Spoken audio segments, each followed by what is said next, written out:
Hello, I'm Stuart. I'm one of the co-founders and managing directors of Enable Gaming. Enable Gaming is a not-for-profit social enterprise starting in Scotland. Our vision is to create a fully accessible gaming community with high-end esport competitions in local areas. The ultimate goal is to make gaming as accessible to as many people as possible across the UK. What does the term esport mean? It's literally short for electronic sports, meaning video games that can be played competitively either as an individual or as a team. There are many games that are considered esports that have tournaments with prizes and plenty of chances for players to compete. There are many games that are considered esports that have tournaments with prizes and plenty of chances for players to compete. If you're a developer and you can find a way to make your game competitive, this can completely extend the lifetime of the game considerably. Let's take one as an example. One of the most well known is League of Legends, which launched back in 2009 and has been supported since with competitions and tournaments around the world. In 2018, the most recent League of Legends World Championship has become the most watched esports event in history, reaching a peak of over 200 million concurrent viewers during the finals. It completely surpassed the viewership of the 2017 League of Legends World Championships, as well as the peak viewership of numerous worldwide sporting events including Super Bowl, and the prize pool was over $6 million. For pro gamers, this is their job. These people that travel to compete are making very successful careers out of it. They are sponsored by companies who also provide endorsements to support them financially during and between competitions. Now, like actual sports, these competitive teams have staff including trainers and scheduling coordinators. They're also owned like sports teams are. Let's take for example Man City, PSG and Barcelona. They are just a few who are not exactly short of money and have actually jumped on the esports bandwagon. Since this can be a lucrative career, many young people might choose to pursue the career to live the dream. Also, you can now choose universities that have prestigious esport programs. So, in a nutshell, this is a legitimate movement and does not show any signs of slowing down. It's a billion-dollar industry and one you will likely see more and more of as there is an increase in mainstream coverage. However, what about those with disabilities? When you think of an athlete, your mind will probably conjure some conventional sporting images like Anthony Joshua, Cristiano Ronaldo or Serena Williams. Figures with physical traits see them competing at the very highest levels while simultaneously basking in their fame and fortune.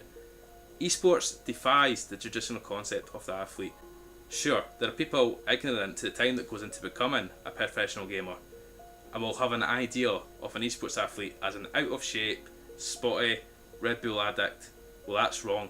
Becoming a professional gamer arguably takes the same dedication and hard work that becoming a sporting athlete takes. One fundamental difference between the traditional athletes and esports athletes, however, is that traditional sports have made efforts to include those with physical disabilities, allowing them to compete at that high level. For example, in the Paralympics. Unfortunately, the same cannot be said for the world of competitive gaming. This does not make sense, as gaming would seem like the perfect hobby and sport for whose disability makes it difficult for them to access sports, are housebound or are unable to seek employment. It also allows them to escape from reality to worlds where they are not limited by physical impairments. Disabled gamers develop their gaming skills and techniques the same way they adapt to many of other life's daily tasks. With practice, they develop their gaming skills by adapting and utilising their assets along with hard work and determination. Some may also require adaptive gaming equipment. This is just one of the additional costs for disabled gamers. Those with physical disabilities will need to order specific modified controllers and enable macros in order to give them a chance to play the game properly, let alone complete. As they will tell you, this isn't cheap. Travel can be also an added expense. Specialised cars may be needed to transport disabled gamers to and from competitions, along with thousands of pounds worth of electronics to support them. Even after conquering the financial hurdles of competing in esports events, tournament equipment and facilities usually conflict with the disability needs. While the number of competitors with physical disabilities is relatively low, organisers need to ensure that provisions are put in place and venues are suitable. Venue and stage layouts need to be designed in such a way that is accessible to disabled gamers There are currently no accessibility standards that the esports tournament organisers need to adhere to, which is concerning for competitive disabled gaming. What is even more concerning is that the organisers have different views in regards to modification regulations, leading to the vital question: in what ways is esports going to ensure accessibility for everyone? There is still a stigma attached to competitive disabled gaming. It leads to the evaluation that disabled people just cannot compete to the same level. Each athlete dreams of being the very best. That includes disabled athletes. Even better, if they can do that at the same time as transcending social barriers put in place, that's a win. Professional disabled gamers have shown their mettle, they have proved that they do not lack the motivation to be the very best, and I see this as an opportunity that needs to be made wider to the disabled population. It is hoped that disabled gamers will soon have the exposure to demonstrate that they have potential to be elite if the correct provisions are put in place. Disabled or not, anyone can achieve what they have set out for, with hard work and determination. The evolution of esports will eventually see more and more athletes with disabilities continue to dedicate their time to training and reaching the pinnacle of greatness in their chosen game. Whilst the road to success may seem long and full of challenges, it is our collective responsibility to drive the awareness of the acceptance of all disabilities and all capacities of gaming. This is where Enable Gaming comes in. Enable Gaming will focus on gaming with the disabled community and the fundamental importance of esports, providing the suitable provisions to ensure complete equality. This is what we hope to achieve with Enable Gaming, to promote understanding and highlight disability in gaming to promote fairness in the world of esports. Enable Gaming has been set up with the purpose of assisting individuals with disabilities, mental health needs, and people who come from a lower socioeconomic background. We aim to set up a fully inclusive gaming community that's open to all, with the profits being donated back to the community.